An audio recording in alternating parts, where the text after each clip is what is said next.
इतिहास लोक में आपका स्वागत है मित्रों। हम गांधी दर्शन की चर्चा कर रहे थे और हमारे सामने उनकी पुस्तक है सत्य के साथ मेरे प्रयोग, जो उनकी आत्मकथा है।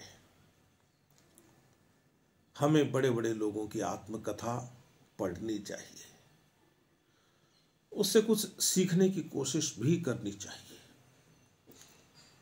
इसी सिलसिले में हमने एक क्रम चला रखा है कि हम इस पुस्तक के एक एक अध्याय पर बात करें।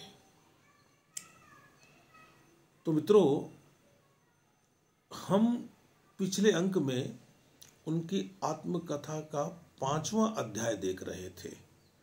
अध्याय का नाम है हाई स्कूल में। इस अध्याय में वे अपने विद्यालय की कुछ बातें लिखते हैं। वे लिखते हैं कि व्यक्ति को व्यायाम करना चाहिए विद्यार्थी जीवन में। मैं नहीं करता था तो ये अच्छा नहीं था। व्यक्ति को खेलना चाहिए, व्यक्ति को अपने माता पिता की सेवा करनी चाहिए, व्यक्ति को अपने आचरण का हमेशा ख्याल रखना चाहिए। वे कोई काम ऐसा नहीं करते थे गांधी जी जिससे उनके शिक्षक उनसे नाराज हो जाए। एक बात उन्होंने और कही थी कि आदमी को अपना जो हस्तलेख है वह अच्छा रखना चाहिए, उसको सीखना चाहिए कि वह शुद्ध और सुंदर लिखे। वे आगे अपनी कुछ बातें और बताते हैं इसमें, और एक बड़ी बात है। वे कहते हैं कि विवाह के कारण मेरा 1 साल खराब हो गया था, और यह सुविधा थी कि आप ज्यादा पढ़ के और 1 क्लास आगे जा सकते हैं। तो वे दूसरी से चौथी क्लास में जाना चाहते थे।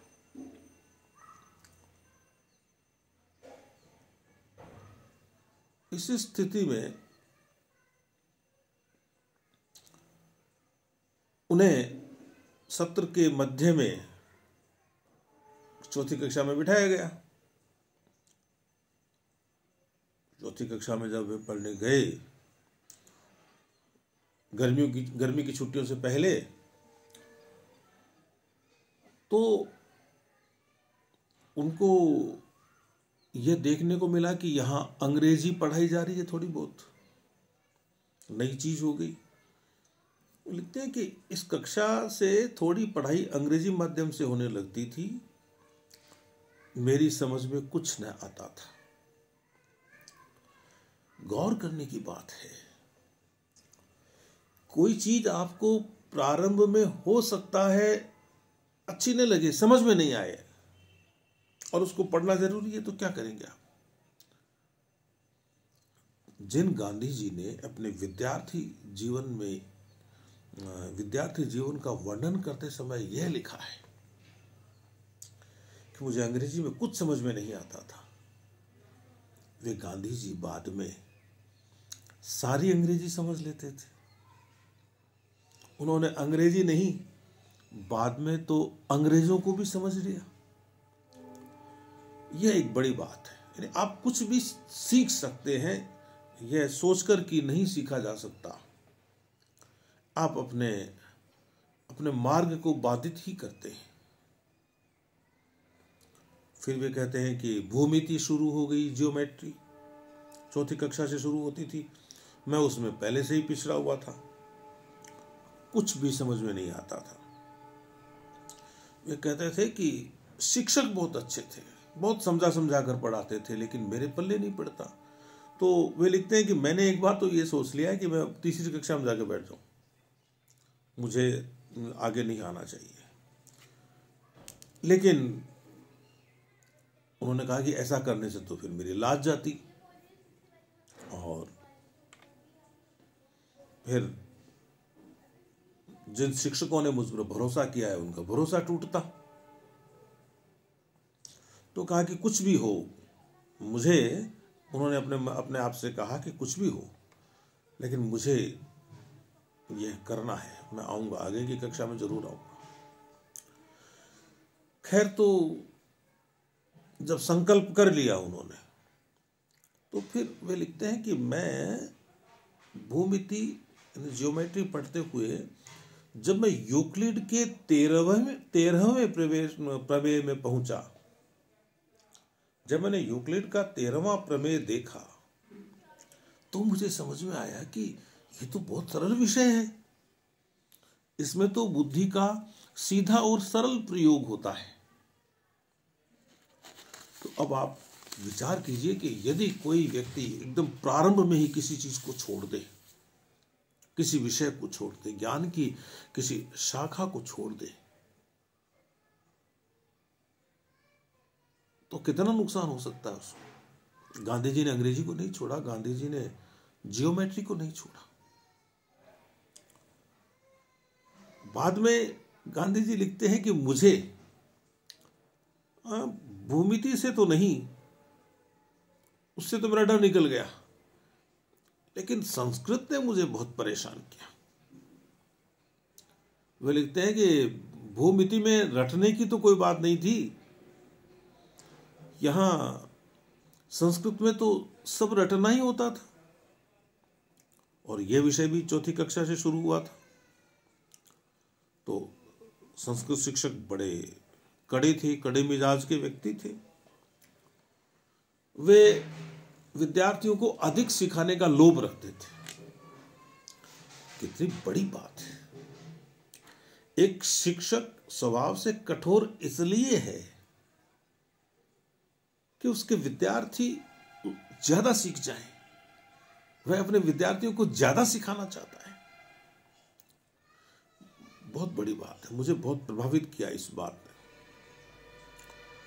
वे लिखते हैं कि संस्कृत वर्ग और फारसी वर्ग के बीच में एक प्रकार की होड़ लगी रहती थी।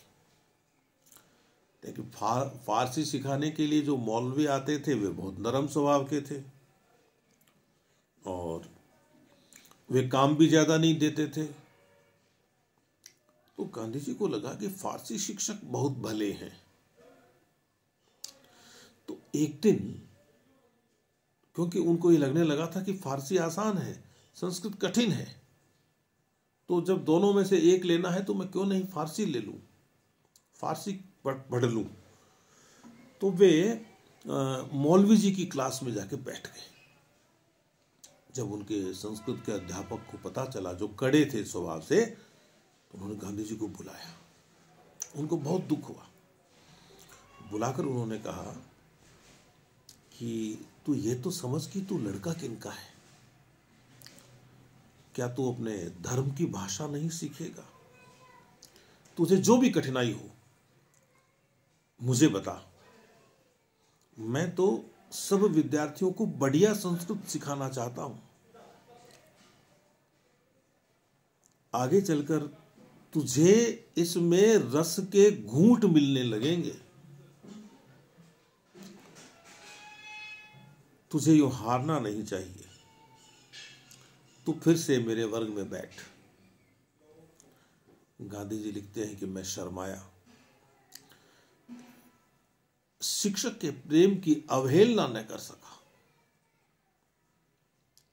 और वे कहते हैं कि आज भी मेरी आत्मा कृष्ण शंकर मास्टर का उपकार मानती है, क्योंकि जितनी संस्कृत मैं उस समय सीखा, उतनी भी न सीखा होता तो आज संस्कृत शास्त्रों से मैं जितना रस ले सकता हूं उतना न ले पाता।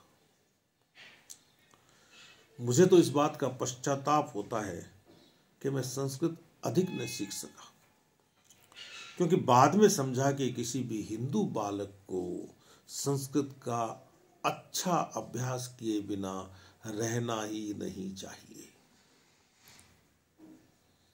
भाषा के संबंध में गांधी जी की दृष्टि उस समय बहुत साफ थी जब उन्होंने आत्मकथा लिखी। वे लिखते हैं कि अब तो मैं यह मानता हूं कि भारतवर्ष की उच्च शिक्षा के पाठ्यक्रम में मातृभाषा के अतिरिक्त राष्ट्रभाषा हिंदी, संस्कृत, फारसी, अरबी और अंग्रेजी का स्थान होना चाहिए। मातृभाषा की बात वे सबसे पहले लिखते हैं। नई शिक्षा नीति जो आई है उसमें भी मातृभाषा की बात बड़ा जोर देकर कही गई है।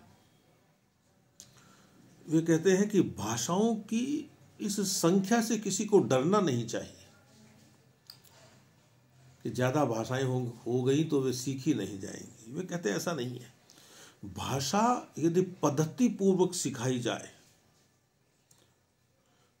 और हम पर यह बोझ न हो कि हम सभी विषयों को अंग्रेजी माध्यम से सीखेंगे, सोचेंगे, समझेंगे, तो भाषाएं कभी भी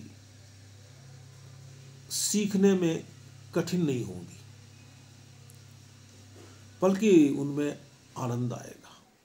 सीधी सी बात है कि हम यदि अपनी भाषा में किसी चीज को सीखें तो ज्यादा अच्छा सीख सकते हैं। जिस भाषा का हमारा संस्कार ही नहीं है, अंग्रेजी का हमारा संस्कार ही नहीं है, तो आप अंग्रेजी माध्यम से दूसरी चीजों को नहीं सीख सकते। आप अंग्रेजी को अंग्रेजी के लिए सीखें, तब तक कोई दिक्कत नहीं है। वे लिखते हैं कि जो व्यक्ति एक भाषा को शास्त्रीय पद्धति से सीख लेता है उसके लिए दूसरी भाषा सीखना बहुत आसान हो जाता है। उनका कहना था कि हिंदी, गुजराती, संस्कृत एक भाषा मानी जा सकती है। इस तरह फारसी और अरबी को आप एक मान सकते हो। यद्यपि फारसी संस्कृत से ज्यादा मिलती है और अरबी का मेल हिब्रू से है, फिर भी दोनों का विकास इस्लाम के प्रकट होने के बाद हुआ है, इसलिए दोनों के बीच निकट का संबंध है। वे लिखते हैं कि उर्दू को मैंने अलग भाषा नहीं माना, क्योंकि उसके व्याकरण का समावेश हिंदी में हो जाता है। उसके शब्द तो फारसी और अरबी ही के हैं। ऊंचे दर्जे की उर्दू जानने वालों के लिए अरबी और फारसी का ज्ञान जरूरी है, जैसे उच्च प्रकार की गुजराती, हिंदी, बंगला, मराठी जानने वाले के लिए संस्कृत जानना जरूरी है। तो भाषा के संबंध में गांधी जी जिस उदारता का प्रदर्शन करते हैं,